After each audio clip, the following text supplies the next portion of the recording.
everybody, I'm Tom Vasel, and today we're taking a look at 8 short reviews of different kids games. I think kids games are important, and there's a lot of great ones out there, and there's a lot of bad ones. We have a mix today. Let's get started. First, we have Bravo Bravo. This is a party game that we all play together. There might even be some arguments that this is not even a kids game, that this is just a party game, but it's mostly for kids, because who wants to say banana poop? No, not me. Anyway, here's how it plays. In this game, you're going to pick 3 characters. Here's all the different characters in the game, and the banana. So you always have those. You'll make a deck of those characters. The rest you put to the side as point cards. You'll turn over 1 card, and the game begins. On a player's turn, they turn over the card, and everyone has to say these cards in order. So you're going to say, for example, you're going to say unicorn, and then you're going to say ghost. So unicorn, ghost. And everybody has to say this together. The next card has to go to this pile. That's poop unicorn. Banana poop. Now this here is a ghost, but instead of saying a ghost, you have to make the sound. You go woo and put your hands to your mouth and wiggle them around. Woo. So be like woo banana. Then over here, unicorn, woo. And then over here, poop unicorn. And over here, you have to make a toot noise and pinch your nose. Toot poop. Anytime anyone makes a mistake, or if you put the card in the wrong pile, you take the top card of the deck. When you've gone through this whole pile here, then whoever has the fewest points is the winner. That person then can take one of these cards and scratch it off, where some kooky thing will happen, and they'll change the rules of the next game. That's how you play. Meh. The scratch-off cards are, first of all, they're ridiculous. They're terrible scratch-off cards. They shouldn't exist in games anymore. They don't work very well, and you're just adding a couple weird rules to the game. That's fine. Just put them on regular cards. But other than that, you're just shouting stuff out.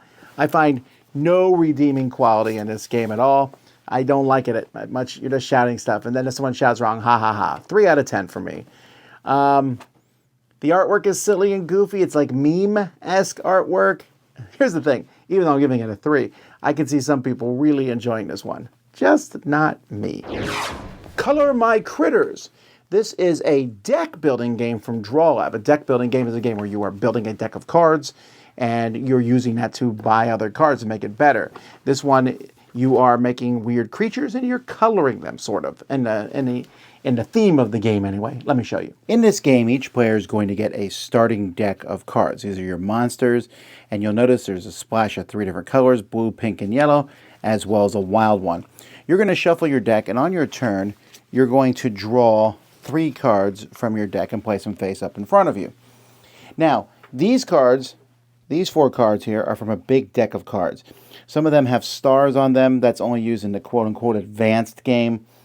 Just like this, these are preset piles. The number of cards in each of these piles is determined by the number of players, and this paint bucket's only used in the advanced game. When you play these cards, you are going to buy a card. So, for example, I have 2 yellows and a pink. Well, unfortunately, the only card I can buy with this would be this guy. Any card that you buy is going to be put in your discard pile, as well as all the cards that you used. The card that you bought will be replaced. If you can't buy anything, you'll take all 4 cards from here and discard them to draw 4 new cards. And maybe you will be able to buy one of them. Now you'll notice that these cards, sometimes they give points, sometimes they give other colors, sometimes they allow you to draw more cards from your deck. This one lets you draw 2, this one lets you draw 1. Like I said, you can also buy from these piles up here. When you buy these magic wands here, they let you draw a card, but they also let you change one color into another color. These are going to give you points based on the color below them. So this paintbrush here will give 1 point at the end of the game for every pink card you have in your deck. So any card that has pink on it would count for 1 point. And this palette would do the same thing. This one's for blue, and then the paint bucket in the advanced game gives 2 points. So you're just going to continue going until you run out of one of these piles here, or 2 of these piles, or you run out of the big critter deck here in the middle of the table. At that point, you add together all the different points, and whoever has the most is the winner. There's some very basic stuff to this game, but if you want to get a deck building game for kids, I think this one is really well done. I like Color My Kritters. I'm giving this a 7.5 out of 10. I like the art. I like the silly monsters. I like how simple it is. And honestly, there's that simple and advanced game, but almost every kid is going to be able to play the advanced game. So you can just throw all the cards in and mix them. The most confusing thing about the game would be hey, this is 1 point for every blue creature, so it's better for you to buy a blue creature than a yellow creature because it's giving you a point or 2 points or whatever if you have the paint and the palette. But that's it. And the kids get a kick out of, they'll place 3 cards, you turn them over in front of you, and then it says draw another card, and that says draw 2 more cards. One of those says draw a card. And it's like, this is insane. I'm like, yes, welcome to gaming. And it's fun to see them pull off. It's really simple. It says 6+ in the box. I think it's like a 6 to 11-year-old game, somewhere in that range. I mean, I played it and had an amusing time with it, but it definitely is a game aimed at kids, and I enjoy it. So Color My Kritters. Check it out. Turbo Kids. You need to draw while blindfolded. You need to draw while blindfolded and getting your instructions by someone twisting your thumb. Yeah, it's for kids, but let me show you how it plays. In this game, players are going to play 2 different teams. There are 16 different maps, so you have identical maps, and you're going to split these between the 2 teams. Each team needs at least 2 players. One person is going to wear this mask where they can't see, and then they're going to take this pen. They're going to put the pen on the starting spot on the board. They'll be guided by one of the other players, and that player is also going to control them. By this, the player who's drawing is going to stick their other hand up. So if I'm drawing, I would stick up my left hand, my thumb up like this. And that player is going to grab my thumb and move it like a joystick, which will tell me how to draw on this map. You notice I might try to get through the shortcut. I can't. I can touch that white line, but I can't go over it. If you do it, you crash, and you'll have to put your pen back to the last blue line, the last checkpoint. So I'm coming from here, going around, and then over to here. The first team to do so wins. And that's basically it. You can give verbal directions, the game says, but you're just not allowed to shout to get in the other player's face. There's a cooperative version, and as you go forward on these different maps, there's different things that will happen.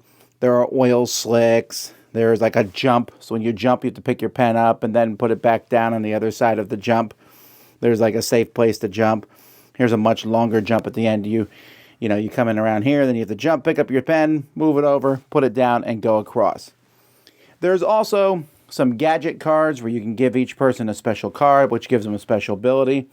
But that's basically how the game plays. This game is really fun. It's fun to watch. It's fun to play. Me and my son have a great connection when playing this game. I don't know what it is. You would think someone moving your thumb like a joystick, it just makes sense. I move it a little bit. I know I need to move a little bit. Maybe we're from me and my son are both from the video game age. I'm from the top. He's from the bottom, but now with these new, joysticks and controllers where you can just have nice Modican. You can do the same thing with the thumb. It's really fun. The jumps and stuff. I actually don't think the cars with special abilities, I think that's a step gone too far. And I do like that each map is different, and you look at the map and say, here's the special things that are happening in this map. And with 16 maps, you can keep replaying them over and over again. You go fast, you hit the wall, you go back. It's a fun, interesting game that feels unique. And while the moving someone else's thumb is definitely a gimmick, it's a gimmick that works really well in this one. I give this one an 8 out of 10. Easter Quest. Go get Easter eggs.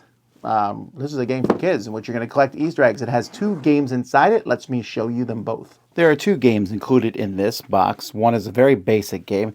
In this one, everyone puts their piece at start. You turn over an egg, and that is the exact egg everyone is trying to go for. Now, of course, some of the eggs look a little bit alike, but you can see that this one is here. On a player's turn, they're going to roll, and the number of footprints that they roll is how many spaces they can move.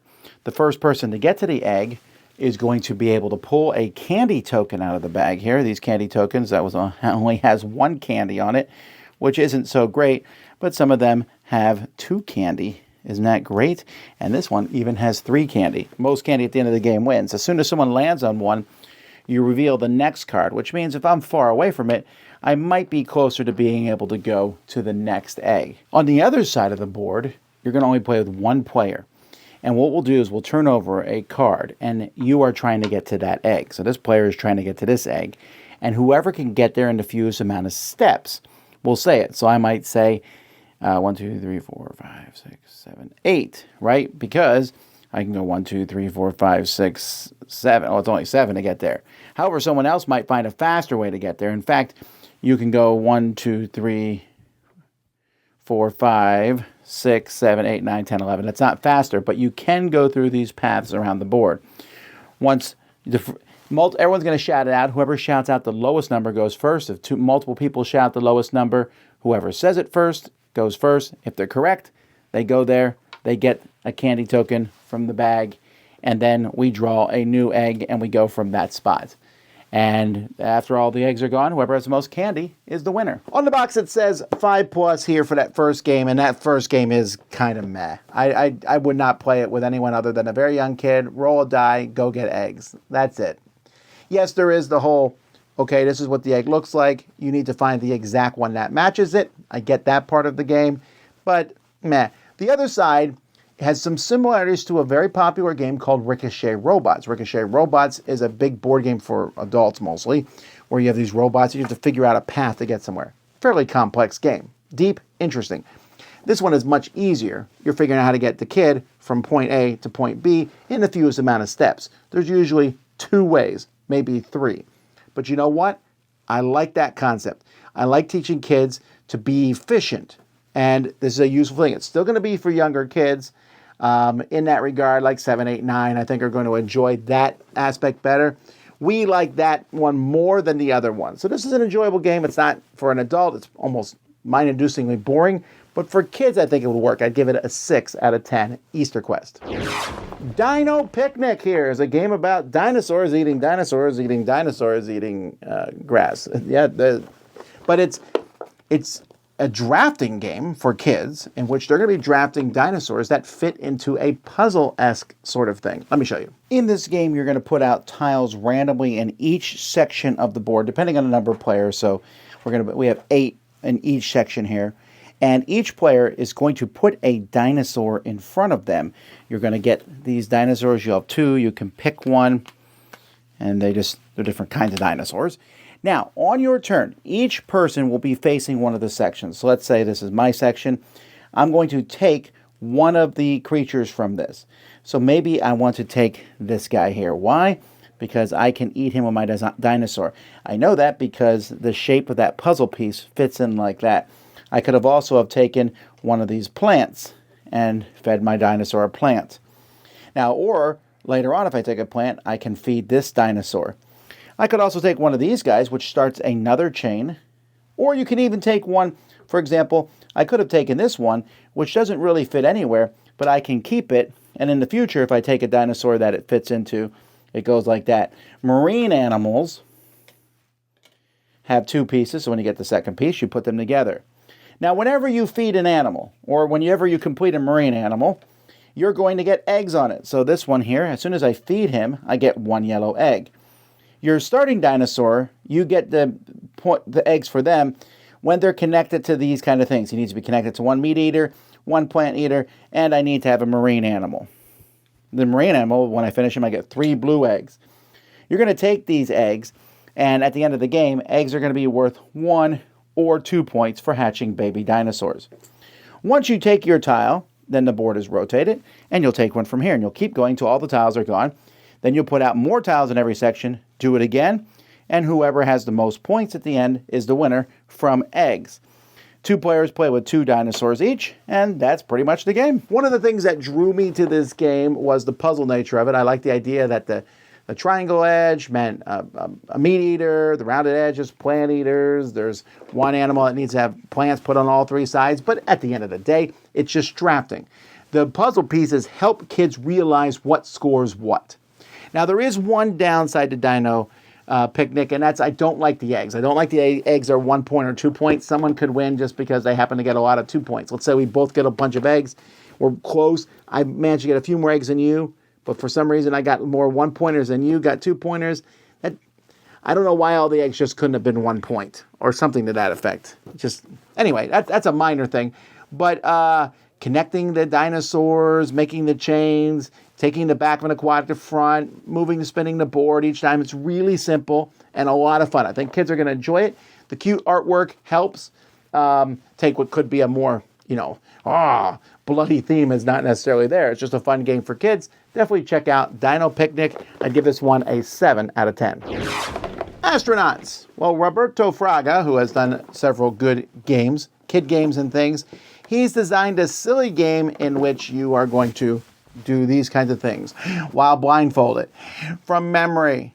It's not as hard as it sounds. Let me show you. In this game, you're going to put a bunch of planets around in a circle. Each person is going to take a character starting at Earth, and you have to go around all the way to the end. On your turn, you'll roll a die, and the number will show you how far you go. There's also a symbol that lets you go to the farthest one ahead. There's also a symbol that lets you roll this die, and when you roll this die, somebody has to grab that shape wherever it is on the table. So if the hand, it's right here, I'll grab the hand, and then you get to go to the front. Now, when you move, you're going to look at these symbols here, and you'll notice they're making different motions with their hands. You need to memorize them in order. You'll then put on these glasses, which block your sight, and then do them. You also have a chance to switch them out for mess up other people as time goes by. If you do them, you get to the end, and you just keep going, memorizing them, and doing the silly symbols here, pop, talk, whatever they might be. That's pretty much the game. This has a very weird art style to Astronauts. I don't know that I love it. And the game itself feels clunky. Kids games shouldn't feel clunky. I'm giving this one a 5 out of 10 because I don't love it that much. There's some interesting ideas. You sit there and you're like, okay, I need to do this, this, this. Okay, put the blindfold on. This, this, this, or whatever it is. And you mess up, you don't move. You don't mess up, you move. And then you're like, that's it. The memory doesn't really seem to improve. Rolling high numbers is good, but also worse because you need to remember more things. Yes, you can change things, but everyone sees you changing them. I don't know. It feels like there's something missing. And that die that you roll and then you grab something on a table doesn't happen that much. And when it does happen, it kind of negates the rest of the game. So I don't love this one a lot, unfortunately. This one is just a 5 out of 10. Hey folks, around the world, or Disney around the world here, is definitely going to take place. It's going through the magical world of Disney in a hot air balloon, the magic of flight. And you're going to go through 6 charming lands and collect stamps for your passports. A game that's for younger kids from Robin's Burger. Let's take a look. In this game, players are trying to get passports, stamps, from different spots on the board. All you have to do is get 4 different ones. Some of them are drawn from this horrific bag here. You're going to put them out on the board. Players are going to start on one of the start spots, and then one player is going to go first. On your turn, you roll a die. Now, if you roll a number, 1 to 4, you can move that many spaces. If you land on a passport, you can take that and put it on the matching color in front of you. If you roll the sun card, the sun one, which I just did, you'll turn over the top sun card. This one here says, go to the start space of that land. Woo! And it moves you way over there. If it's wild, you can go anywhere. If it's a cloud, the wind will change directions. Why does this matter? Because when you roll this symbol, you'll move this 1 space in the direction of the wind. If there's any hot air balloons in the land that the wind moves to, they get blown to the start space of the next land. That's it. Anytime someone takes one of these tokens, you'll draw a new one and spend some time figuring out where it goes, because here I'll show you. It's purple, so you know it goes in the purple section, and there we go. It goes there. So there's always going to be 6 or 7 out on the board, depending on number of players. Anyway, that's how you play. This is a pretty terrible game, folks. I'm giving this one a 3 out of 10. I do not like Around the World much at all. There's a lot of reasons for that. It's a very basic game. Fine. Young kids. But young kids are not going to like this because they're going to roll a die and they're going to start moving to something, and then they're going to roll a die and be forced to flip a card and then go all the way to the other side of the board. And then watch someone else flip a card and fly to this spot. And then the wind blowing, it's so crazy chaotic and random. It's super random and it's super fast. I guess that's a blessing. Yeah, someone got 4 stamps. Okay, you won. No strategy. You can only go in 1 or 2 different directions, so you head towards the closest one you can get. The component quality is also in the game. Like that bag and stuff. I just don't like this one much at all, unfortunately. Maybe if you're a Disney fan, but honestly, there's other better games. Don't get this one. All right, Monopoly Knockout. I've always said that the Hasbro executives sit around and are like, what two things can we mix together? And we already saw this year, Monopoly Scrabble shows how awful and terrible that can be. This one, there was a game called Sorry Sliders, where you took the sorry pieces and slid them like shuffleboard. Well, this is Monopoly Shuffleboard. So yes, once again, they're mixing stuff. Let me show you. Okay, I have it kind of in an odd position here because it is a very long game. But each person is going to get 4 tokens of their color, and they all have different shapes on them, so that's fun. And when it's your turn, you're just going to go here behind this line, and you're going to roll it. Each of these has a little ball in it. You can knock other people's things, but you are trying to keep your stuff on the board. So let's roll a bunch of these here, just so you can see how it works. So once they're all rolled, we're then going to go through, and by the way, there's a turn order here. We then go through here. You're going to look at each thing. Whatever it's mostly in, that's what it's in. So chance, when you land there, you're going to do that. Railroads, at the end of a round, anybody in a railroad can go to any property they're not on. Properties are going to give out points. $200, $200, $200 is all paper money, sadly. But if you manage to get all 3, you'll get a bonus. The property bonus, and they're all listed down here at the bottom board, for those properties is $1,200. While if you get Boardwalk and Park Place, you get a bonus of $2,000. Free parking, there's going to be $500 at the top of the board when you land there. You go to free parking. Jail, if you land there, you go to jail, and you pay $100 through free parking to get out and slide again. Or you can just wait to the end of the round and get out for free. Luxury tax, if you land here, you pay $100 for every property you got this round. And here, these houses, you get double cash for one property. That's the game. It's pretty simple. You're just going to roll down, get ready for the next round. You'll play a number of rounds equal to the number of players, and whoever has the most points is the winner. Oh my! I enjoyed this. I wasn't expecting to enjoy it. Yes, there's some problems with this game. The paper money is terrible, but it's Monopoly. I expect that. They're even leaning into the incorrect way people play Monopoly by putting money on free parking. But that being said, especially for its price point, I would much prefer if this was a much nicer deluxe game. But as it is, it's fun. You're sliding the pieces down. You're trying to land on properties. Getting 3 properties of the same colors, nigh impossible. If you do it, it's great. But I mean, if you get 2, I'm going to sit there and try to knock you off one of them. So there's a bit of that in the game, but there's also you can put your piece on any property. Try to have that one as the last piece you put down. It has the Monopoly theming, which a lot of people are going to like. It has the sliding. The board and the pieces themselves, I've been saying the quality's not that great. The board and the piece themselves are not terrible quality. I think this is a silly game that people are going to enjoy. I'm giving this an 8 out of 10. I guess I was expecting to like this because I thought the idea, the concept of sliding stuff, Sorry Sliders, is a game I think is very good. Monopoly Knockout is also a game I think is good. Could it be better? Yes, but this is about the pinnacle that Hasbro can get. They just can't be better. This is like the best burger you can buy at McDonald's. But definitely you want to check this one out. I was surprised by it and enjoyed it. I think you might too. And that is 8 kids games here, folks. I'm not keeping all of them in the Dice Tower library. We're going to put Monopoly Knockout, and we're going to put Turbo Kids. Might put Color My Kritters too in there. But they're all decent games. I can't put every game in the Dice Tower library. But some of these are also terrible too, like Around the World. But either way, maybe you like or don't like some of these. Mention it in the comments. Tell other people. Thanks for watching. I'm Tom Vasel, and this is the Dice Tower.